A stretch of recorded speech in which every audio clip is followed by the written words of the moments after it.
दूल्हे को तो देखो, अपनी ही शादी के मंडप में लैपटॉप लिए बैठा है। आज देश के सबसे बड़े बिजनेसमैन अरमान सिंघानिया की शादी का फंक्शन ऑर्गेनाइज किया गया था। शहर और वर्ल्ड के जितने भी वीआईपी लोग थे वो इस वक्त शादी में मौजूद थे। अरमान सिंघानिया शादी के कपड़ों में मंडप में बैठा हुआ अपनी दुल्हन का इंतजार करने के बजाय अपने ऑफिस का काम कर रहा था। उसके एक हाथ में लैपटॉप और दूसरे हाथ में उसका फोन था। उसके कुछ आदमी उसके आसपास खड़े थे।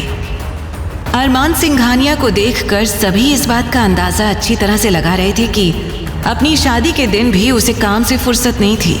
वहीं शादी में आए हुए कुछ लोग इसे लेकर गॉसिप कर रहे थे, लेकिन धीमी आवाज में।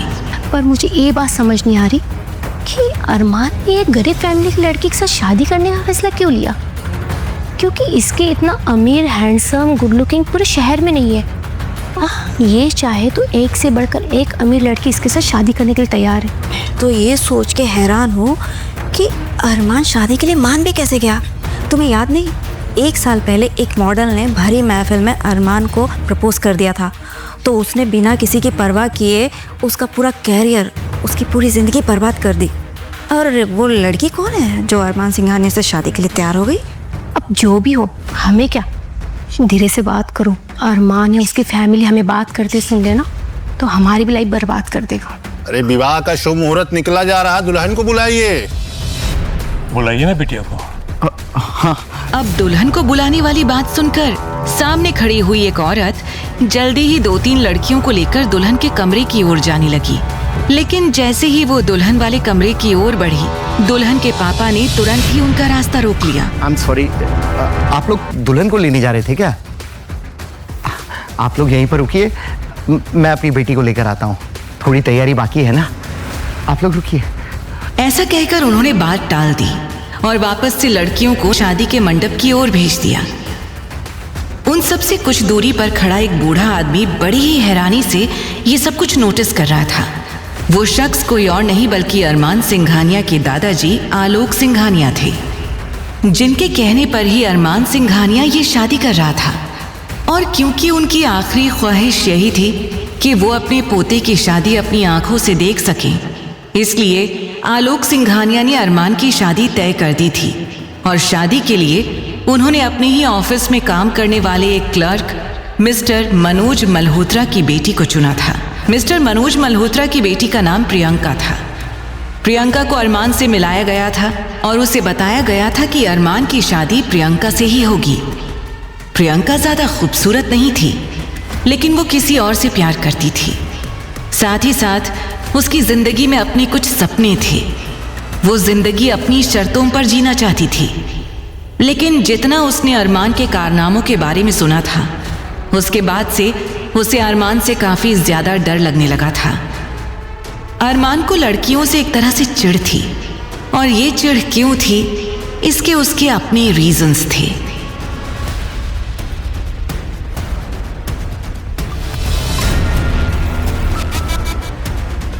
क्योंकि पास्ट में उसके साथ कुछ ऐसा हुआ था जिसके बाद प्यार से उसका भरोसा उठ चुका था,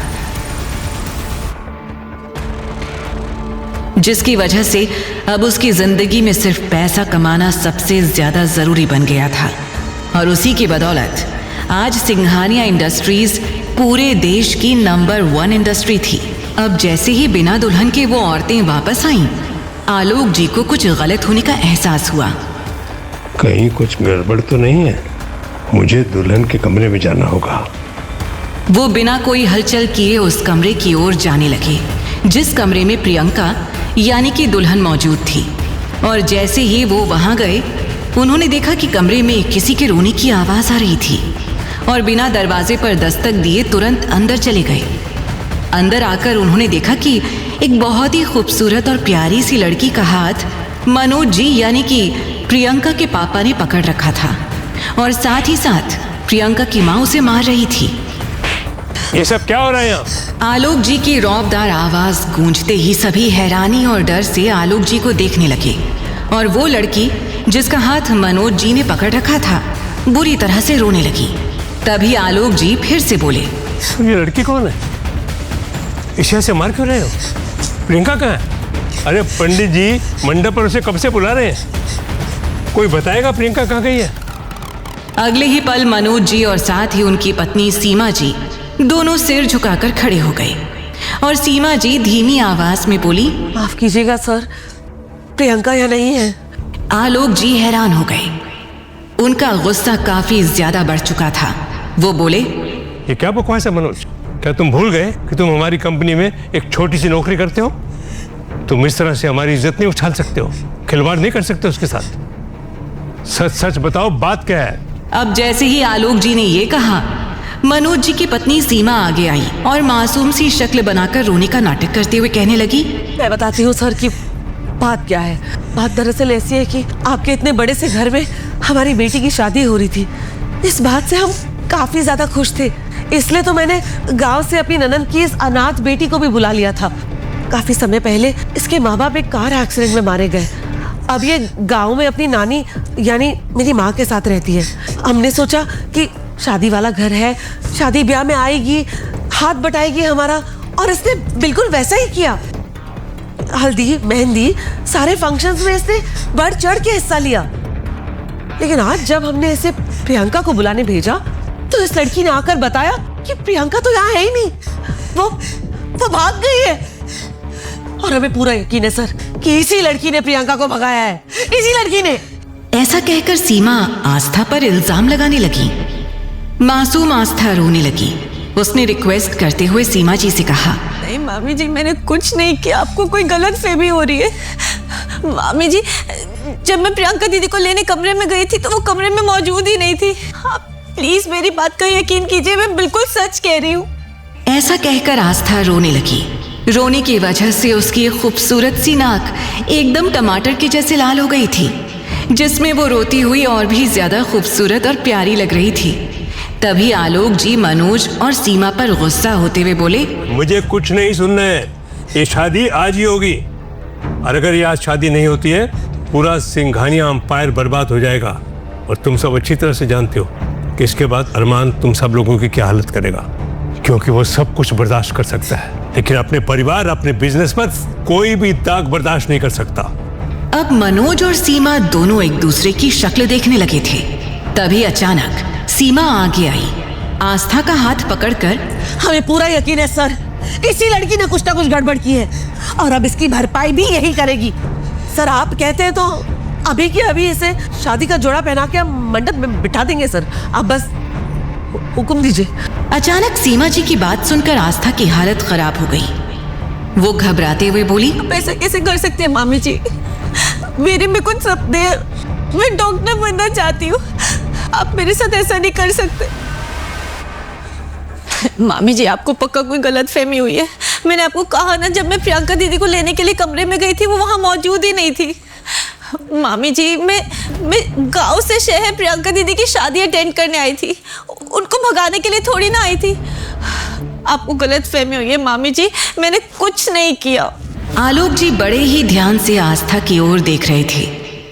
असल में आस्था उन्हें पहली नजर में ही भाग गई थी, लेकिन अब आस्था की इस तरह की बातें सुनकर वो काफी हद तक थोड़ा सा परेशान भी हो गए थे। वो मन ही मन बोले, क्या ये लड़की अरमान के लिए सही रहेगी? इसके अपने सपने हैं, लेकिन अरमान किसी भी कीमत पर लड़कियों की जॉब करने की बात को मंजूरी नहीं देगा। आस्था के गांव में दूर दूर तक कोई डॉक्टर नहीं था।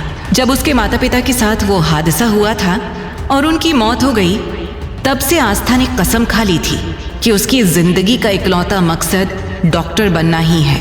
डॉक्टर बनकर वो अपने गांव में ही अपना एक छोटा सा अस्पताल खोलेगी। तो डॉक्टरी करना उसके नस नस में बस चुका था। लेकिन अब अचानक से शादी की बात सुनकर उसके आंसू रुकने का नाम नहीं ले रहे थे। तभी उसकी मामी आगे आई। ए लड़की, बनकर अपनी फालतू की बकवास। तू जानती है ना, अगर तूने ये शादी नहीं की तो हम कितनी बड़ी मुसीबत में पड़ जाएंगे, बर्बाद हो जाएंगे हम। अरे अरमान सिंघानिया जान ले लेगा हमारी, गोली मार देगा तेरे मामा को। अब तू देख ले तुझे क्या करना है। अगर तुझे हमारी लाश देखने का इतना ही शौक है तो बेशक मत करिए शादी। ऐसा कहकर वो बुरी तरह से आस्था को मजबूर करने लगी। वहीं आस्था के आंसू और ज्यादा बहने लगे। उसे कुछ समझ में नहीं आ रहा था कि वो करे तो क्या करे। लेकिन तभी आलोक जी ने कहा, इस लड़की को शादी के जोड़े में तैयार करके फौरन शादी के मंडप में भेजो। आलोक जी ये ऑर्डर देकर वहां से जा चुके थे। तभी अचानक उसके मामा वो रोते हुए बोले, आस्था बेटा, अब तेरे मामा की जान और इज्जत दोनों तेरे हाथ में है। हम पर ये एहसान कर दे, इस शादी के लिए हाँ बोल दे, क्योंकि अगर तूने शादी नहीं की तो अरमान सिंघानिया हम सबको जान से मार देगा। तू जानती नहीं है वो कितना खतरनाक है। उसके लिए किसी की जान लेना बहुत मामूली बात है। प्लीज हमारी बात मान ले, शादी के लिए हाँ कर दे। प्लीज प्लीज बेटा मान जा प्लीज। ऐसा कहकर वो बड़ी ही बुरी तरह से रोने लगे। अब क्या फैसला लेगी आस्था? आस्था के मामा अरमान से शादी करने के लिए उसे फोर्स कर रहे थे। वो बोले, अगर आज तुमने शादी नहीं की तो अरमान हम सबकी जान ले लेगा। बेटा मेरी बात मान लो, शादी के लिए हाँ कर दो। मामा जी, मैं ये शादी कैसे कर सकती हूँ? मेरी नानी का क्या होगा मेरे बिना?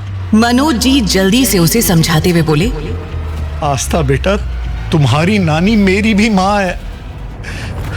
हमने तुम्हारा ध्यान रखने के लिए उन्हें वहां गांव में छोड़ रखा था। अब मैं उन्हें हमेशा के लिए वापस यहाँ पर ले आऊंगा। तुम शादी के लिए हाँ कर दो, मैं जीवन भर दिन रात उनकी सेवा करूंगा। तुम्हें नानी के लिए परेशान होने की कोई जरूरत नहीं है। आस्था पर उनकी इन बातों का असर नहीं हो रहा था। वो अब भी शादी के लिए तैयार नहीं थी। मनोज जी ने उसे झांसे में लेते हुए कहा, देखो आस्था, बस कुछ दिनों के लिए शादी कर लो, उसके बाद कुछ ना कुछ करके हम तुम्हें अरमान की जिंदगी से निकाल लेंगे। बस बस आस्था, बस प्लीज कुछ दिनों के लिए ये रिश्ता निभा लो, कुछ दिनों के लिए ये शादी कर लो। प्लीज बेटा, प्लीज मान जाओ बेटा। तुम्हारे मामा की पगड़ी तुम्हारे चरणों पर है, मान जाओ। ऐसा कहकर वो उससे विनती करने लगे। अब आस्था पूरी तरह से मजबूर हो चुकी थी। आस्था अपने मामा के पहली बार कॉल करके अपनी बेटी की शादी में शिरकत करने के लिए बुलाने पर खुशी से पूरे गांव में उछल रही थी। हालांकि आस्था की नानी ने उसे यहाँ आने से मना भी किया था। आस्था के कानों में एक हफ्ते पहले की अपनी नानी की बातें गूंजने लगी। बेटा, हम इस शादी में नहीं जाएंगे। ये मनोज अच्छा नहीं है, भले ही वो मेरा अपना खून है, मेरा बेटा है, लेकिन तुमने देखा वो शहर जाकर शहर का ही हो गया है। उसने कभी भी हमारी खैर खबर ली, कभी फ़ोन करके हाल चाल भी नहीं पूछा, कभी इतना भी नहीं कहा कि माँ तुम कैसी हो, मुझे तुम्हारी याद आती है। नहीं कहा। कभी पूछा कि माँ तुम्हारी तबीयत ठीक है, कभी तुम्हारे बारे में कुछ पूछा, और तुम्हारे बारे में भी कभी नहीं पूछा। बस हर महीने खर्चे के तौर पर पैसे भिजवा के अपनी जिम्मेवारियों से आज़ाद हो जाता है। नानी के मना करने के बाद भी आस्था ने उनकी बात नहीं मानी, क्योंकि वो हमेशा से गांव में रही थी। उसने शहर की दुनिया, शहर का माहौल, वहां के कोई फंक्शन नहीं देखे थे। तब आस्था ने अपनी नानी को समझाते हुए कहा, नानी माँ, आप ऐसा क्यों सोच रही हैं? इतने सालों बाद मनोज मामा ने हमें बुलाया तो सही, अगर वो चाहते तो नहीं भी बुलाते। नानी माँ, उनकी इकलौती बेटी, आपकी इकलौती पोती की शादी है, प्रियंका दीदी की शादी है, हमें ज़रूर जाना चाहिए।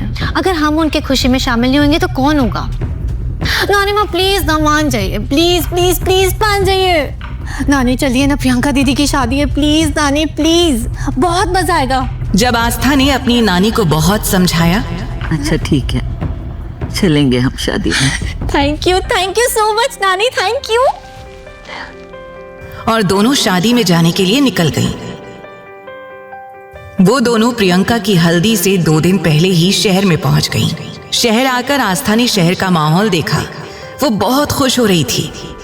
हालांकि उसे डॉक्टर की पढ़ाई करने के लिए भी शहर में ही आना था, तो इसलिए आस्था ने सोचा कि वो शादी में जाएगी, साथ ही साथ शहर के रंग रूप, ढंग, शहर का माहौल देख लेगी। लेकिन एक दिन पहले फंक्शन के बाद रात के 2 बजे थे, जब अचानक आस्था की आंख खुली तो उसने देखा कि प्रियंका किसी से रो रो कर बात कर रही थी। तब आस्था को उस पर कुछ शक हुआ, लेकिन उसे अपनी नानी की कही हुई बात याद आ गई। नहीं, नानी ने मना किया है, मुझे किसी के भी मामले में नहीं घुसना है। और ना ही किसी के बारे में ज्यादा सोचना है। तो यही सोचकर आस्था चुप हो गई थी और उसने किसी से कुछ नहीं कहा। लेकिन किसी को अंदाजा भी नहीं था कि प्रियंका इस तरह से शादी वाले दिन शादी का मंडप छोड़कर भाग जाएगी। इसके बारे में तो आस्था ने दूर दूर तक कुछ नहीं सोचा था। एक एक कर सब कुछ आस्था की आंखों के सामने किसी फिल्म की तरह चलने लगा। उसने रोते हुए कहा, बेबस आस्था को शादी का जोड़ा पहनाया गया और उसके सिर पर लंबा सा घूंघट डाल दिया गया। अरमान को इस बात के बारे में दूर दूर तक कोई एहसास नहीं था कि उसकी शादी प्रियंका से नहीं बल्कि आस्था से होने वाली थी, जबकि आस्था को तो उसने आज तक देखा भी नहीं था। अब जल्दी ही आस्था को दुल्हन बनाकर अरमान के ठीक बराबर में बिठा दिया गया। अरमान सिंघानिया ने एक बार भी अपने बराबर में बैठी हुई दुल्हन की ओर देखा भी नहीं। उसका पूरा ध्यान उस वक्त अगर किसी चीज पर था तो सिर्फ और सिर्फ अपने लैपटॉप और फोन की स्क्रीन पर। वो एक भी पल शादी जैसी चीजों में उलझकर अपना काम बर्बाद नहीं करना चाहता था। वहां आलोक सिंघानिया के अलावा किसी और को इस बात के बारे में दूर दूर तक एहसास नहीं था कि दुल्हन बदल चुकी थी।